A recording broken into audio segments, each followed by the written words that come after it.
What's up mga idol, Chris Ride Motovlog nga po pala. For today's, nandito ngayon tayo sa Yamaha 3S Shop, Premium Corporation, General Santos City Branch.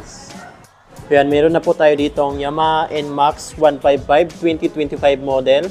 Standard variant po ito. Alamin natin yung updated price, installment at bigyan natin ng quick review.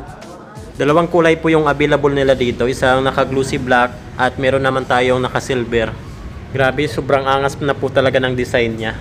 So ito naman po yung LED projector lamp niya. Ayan, dalawa po yan. Ito po yung high beam. Ito naman po yung low beam niya. Sa signal light naman po nito, ganda na rin ang pagkaka-design. Ayan, dito na po banda yung signal light niya. Hindi na po nasa baba. Ayan o, ang bangis ng datingan. So ito naman po yung front suspension niya. Parang mas malaki na ngayon mga idol. Ayan o. Tapos ito naman po yung front fender.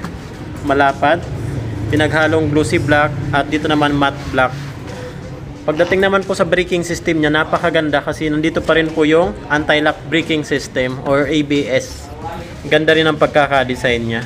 Pagdating naman po sa braking system niya, naka-hydraulic disc brake, single pot piston caliper. And then maganda po dito, naka-ABS, anti-lock braking system. So yan po yung design ng kanyang disc plate. Yan. Tapos yung kulay naman ng kanyang mags, naka-glossy black po siya. Ang tire size naman po nito ay 110 by 70 and then 13 inches po yung laki ng kanyang mags. IRC naman po yung brand ng kanyang tire. Maganda pa po dito, naka-street tire at naka-tubeless na rin po ito. Ito naman po yung bagong design ng kanyang tail light at brake light. Mas pinaangas na rin po mga idol. Yan, mas manipis na siya. Signal light naman po nito, nandito na po. At maganda pa po dito, lahat po ito naka-LED na. Napakaangas ng datingan. Ito pa rin yung grab bar niya, naka-matte black po yan. Napakalapad. Ito naman po yung back fender. Malapad din po siya. Makapal po sa na plastic. May reflectorized din po sa dito na kulay orange. Dito naman yung lagayan natin ng plate. So ito naman po yung rear suspension niya. Napakaganda kasi meron na siyang cap. Parehas na po sa EDB 160. Ganun pa rin po yung design ng kanyang airbags. At dito naman po yung CVT natin. So ito naman po yung braking system niya sa likuran. Naka-hydraulic disc brake, single pot piston caliper. At maganda pa po dito, equip pa rin po ito ng ABS or anti-lock braking system. Pagdating sa muffler, ganun pa rin po yung design niya. Maganda kasi may heat guard pa rin po sa na plastic.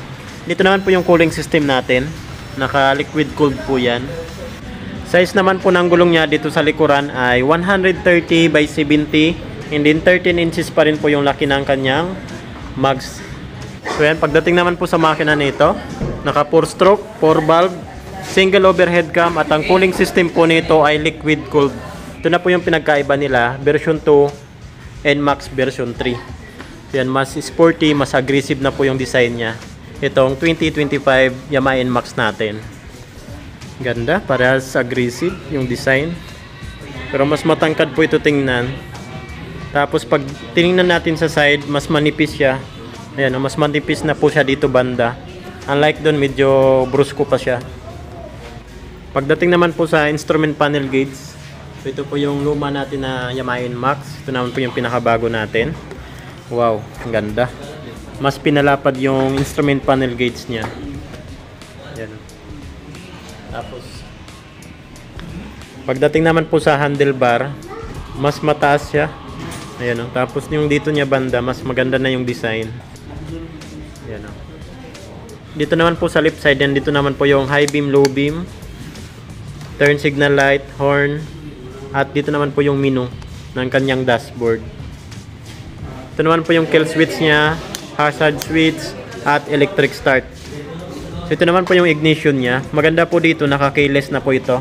Ito naman po tayo nagbubukas ng ating upuan, at dito naman po yung sa fuel. Dito na po tayo naggagas. Dito po yan.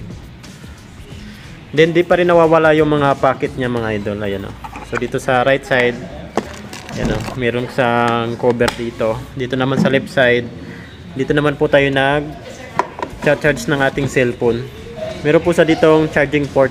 Ayan o. So ito yung kulay silver natin mga idol. Napakaganda talaga. Para sa akin the best to. Pang long ride.